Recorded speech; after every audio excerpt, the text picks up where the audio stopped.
Olá pessoal, a aula de hoje será sobre resistores e LEDs. Eu sou o Jamal Domingos e eu estarei responsável por ministrar a parte teórica dessa aula, enquanto o Bruno Henrique será o responsável por ministrar a parte prática dela, ok?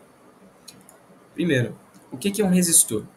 Um resistor ele vai ser um componente que vai limitar a corrente elétrica, ou seja, quanto mais resistência no sistema, menor vai ser a nossa corrente elétrica. Ele vai agir impedindo a corrente elétrica, ok? O símbolo típico de um resistor numa representação gráfica, num circuito, né? A gente tem dois. E um deles vai ser esse zigue-zague e o outro vai ser esse retângulo, né? Esse retângulo se assemelhando assim mais à estrutura real de um resistor. A unidade de medida que a gente vai ter para medir a resistência de um resistor, né? Que é o quanto ele limita a corrente elétrica, vai ser ohms, né? Representado por essa letra grega aqui, o ômega. E aí, né, o resistor ele vai se relacionar com a corrente, que é o I, né, e a tensão a partir de uma lei, que vai se chamar lei de Ohm, que fala que a tensão ela vai ser igual à resistência vezes a corrente. Ou seja, se a gente tiver aí uma fonte de energia ligada em si mesma, sem resistência nesse caso, pela lei de Ohm, né, a resistência vai ser muito baixa. Ela não vai inexistir, não tem como não ter resistência. Mas ela vai ser infinitesimamente baixa, concordam comigo? Então, pela lei de Ohm, o U sobre R, né, como o R é um valor muito baixo, o U vai chegar a ser dividido por um valor infinitesimalmente baixo, né? E esse I ele vai tender ao infinito. Ou seja, a corrente elétrica vai tender ao infinito.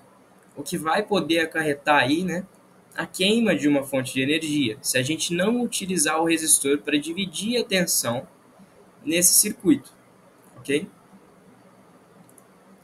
E aí, para a gente olhar os valores de resistência de um resistor, a gente tem uma tabela. Porque na vida real, quando a gente pega um resistor na mão, a gente não tem um valor bonitinho escrito em ohms.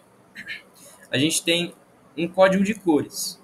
Geralmente a gente vai ver aí 5 listras de cores diferentes no resistor, ou 4 listras, né? A gente vai ter aqui a primeira faixa, a segunda faixa, a terceira faixa, que às vezes não aparece em alguns resistores, quando a gente quer uma precisão menor, a gente não precisa de uma precisão maior, um multiplicador e uma tolerância, ok? A primeira faixa vai ser o primeiro número da resistência do resistor. A segunda, da mesma forma, vai ser o segundo número. E a terceira, se tiver no resistor, vai ser o terceiro número, ok? O multiplicador vai ser por quanto a gente vai multiplicar esses números, né? E a tolerância vai ser o quanto de variância, quão variável pode ser a resistência desse resistor. Porque, por exemplo, eu tenho um resistor de 60 ohms. Ele tem como última listra, né, uma listra de cor azul. Então, a gente pode ter essa resistência 25% maior ou 25% menor do que a resistência que a gente calculou a partir da primeira, segunda, terceira faixa e o multiplicador, ok? Aqui a gente vai dar um exemplo, né? A gente tem um exemplo desse resistor. E aí, outra coisa muito importante vai ser a gente diferenciar qual que é a primeira faixa e qual que é a última faixa. E para isso, a gente pode reparar que a última faixa ela está muito mais afastada das outras, né? Nesse caso vai ser dourada, do que a primeira faixa. A primeira faixa está próxima. Então, a partir disso, a gente pode notar qual a primeira e qual a última faixa, ok?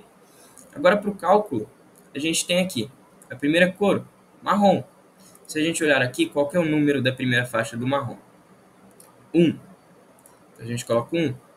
Segunda faixa, preta. Qual que é o número da segunda faixa preta? 0. A gente coloca um 0 na frente do 1. A gente não multiplica, não realiza operações, a gente só constrói um número, ok? E aí, como tem 4 faixas, a gente não tem a terceira faixa, sim direto o multiplicador, ok? Vezes, né, o multiplicador do vermelho. que é 100 ohms. Mais ou menos, né, a tolerância que a gente tem, que é quão diferente ele pode ser do valor que está sendo dito aqui. Como a gente tem dourado como última lista, a gente olha aqui. Tolerância, mais ou menos 5%, ok? Ou seja, esse resistor aqui, ele vai ter o valor de 1000 ohms, mais ou menos 5% de tolerância. Ou seja, ele pode representar de valores tanto de 950 até 1050. Ele não vai ser exatamente 1000, ok? E aqui, outra coisa que a gente pode fazer com resistores, né, é associar eles em série ou em paralelo. Quando a gente associa um resistor, a gente quer obter uma resistência específica. Por exemplo, a gente compra um resistor de 100 ohms. A gente precisa de 125 ohms num circuito. Então, como que a gente vai fazer? A gente vai juntar resistores. A gente pode fazer, por exemplo, uma associação de resistores em série, em que a resistência total do sistema vai ser a soma das resistências, ok? Então, por exemplo, eu tenho um de 100 ohms e eu quero 125 ohms no meu sistema. Então, eu ligo um resistor de 100 ohms em série com um resistor de 25 ohms. Assim, minha resistência equivalente vai ser 125 ohms, porque vai ser a soma de 100 ohms mais 25 ohms. Outra coisa muito importante de se destacar nisso é que a corrente vai ser igual em todos os resistores ligados em série, ok? Agora a gente também tem outra forma de ligar os resistores, né? São resistores em paralelo. O que são resistores em paralelo? Diferentemente da em série, que você vai ligar um do ladinho do outro, você vai ligar um em cima do outro, assim, tá vendo? Você vai ligar um terminal aqui e do mesmo ponto você vai puxar mais de um resistor. E desse jeito você vai ter resistores associados em paralelo, ok? E a resistência equivalente disso, a resistência total do sistema a partir disso, vai ser o produto de todas as resistências, né, sobre a soma delas. Ou seja, R1 vezes R2 vezes R3 dividido por R1 mais R2 mais R3, ok? E nesse caso, a tensão vai ser igual em todos os resistores em paralelo, ok? Ou seja, a corrente ela vai se dividir entre eles de maneira inversamente proporcional à resistência, porque como a tensão é igual, né, e a resistência é diferente, para os que têm menos resistência, a corrente vai ser maior. E para os que têm mais resistência, a corrente vai ser menor, para que a gente mantenha a mesma tensão, ok? Agora passando aqui para o LED, né, que é um diodo emissor de luz. Um LED, ele é um componente que ele vai emitir luz ao ser percorrido por corrente, né? E o símbolo desse LED num circuito gráfico, né, ele vai ser dado por isso daqui, que é um triângulo e um retângulo em cima desse triângulo. Esse retângulo, né, ele vai se chamar o lado do cátodo do nosso diodo. E esse triângulo vai ser o lado do ânodo do nosso diodo. Isso é muito importante, porque no caso do diodo, né, do LED, ele vai ser dotado de uma orientação. Ou seja, ele vai ter um polo positivo, que é o ânodo, que a gente vai ter que ligar no polo positivo da bateria, né, da nossa fonte de energia, e um polo negativo, que vai ser o cátodo, que a gente vai ter que ligar na fonte pelo lado negativo da fonte, ok? E se a gente conectar de maneira oposta, conectar o cátodo no polo positivo, por exemplo, a gente não tem passagem de corrente. Então é muito importante que o cátodo esteja conectado ao polo positivo, polo negativo, né, me desculpa, da nossa fonte, e o ânodo conectado no polo positivo da nossa fonte, ok? Senão não há passagem de corrente elétrica. Outra característica do LED, né, é que dependendo da cor do LED, vai ter uma queda de tensão específica do circuito. Exemplo, uma queda de 2 volts no sistema quando a gente insere um LED vermelho. A gente vai ter aí, né, inicialmente, a tensão da nossa fonte, ok? A gente vai ter uma fonte de tensão. E cada vez que a gente coloca um LED nesse nosso circuito, a gente vai ter uma queda nessa tensão total. Então a gente vai trabalhar com uma tensão menor, ok? E essa queda de tensão vai depender aí da cor do nosso LED. Por exemplo, aqui no vermelho, a gente tem de 2 volts. Mas se a gente tivesse outras cores, a gente poderia ter, por exemplo, 1,7 volts a menos, entendeu? Então vai depender muito da cor. E no requisito, né? No requisito para a gente ter um LED dentro de um circuito, vai ser que a gente deve ter um resistor para regular a corrente.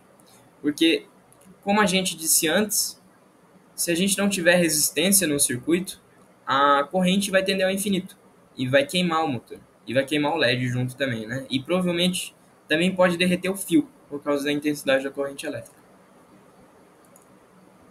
Aqui a gente tem um exemplo de um LED, né? E uma maneira de identificar aqui o cátodo e o ânodo. Como eu disse anteriormente, o cátodo é o polo negativo e o ânodo o polo positivo. A gente vai identificar no LED esses polos através do tamanho dessa haste metálica. A menor haste ela vai representar o polo negativo, que vai ser o cátodo. E a maior haste, por outro lado, vai representar o ânodo, ok? Tem outra maneira de visualizar isso, que é olhar dentro daqui da LED, né? Mas não é muito possível de olhar por esse meio aqui. Então, saibam que o menor é o cátodo, que é o negativo, e que o maior é o ânodo, que é o positivo, ok? Então é isso. A gente aqui abordou muito sobre resistores, a gente falou sobre como identificar o valor de um resistor a partir da tabela de cores, a gente falou sobre os diodos, né? Diodos emissores de luz, que são os LEDs, e a gente também falou um pouquinho, né, da orientação desses LEDs e mostrou para vocês, né, como se faz para saber a orientação desse LED, né, para você inserir ele dentro de um circuito. Então, muito obrigado pela atenção de vocês e até mais.